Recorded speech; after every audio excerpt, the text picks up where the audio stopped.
અમરેલી જિલ્લાના ધારી તાલુકામાં આવી વેકરિયાપરા વિસ્તારમાં વાડી વિસ્તારમાં અસામાજિક તત્વોનો ત્રાસ સામે આવ્યો છે।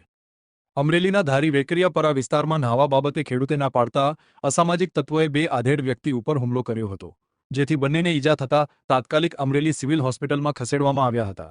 જો કે ઘટના બાદ શહેરમાં ચર્ચાએ જોર પકડ્યું છે।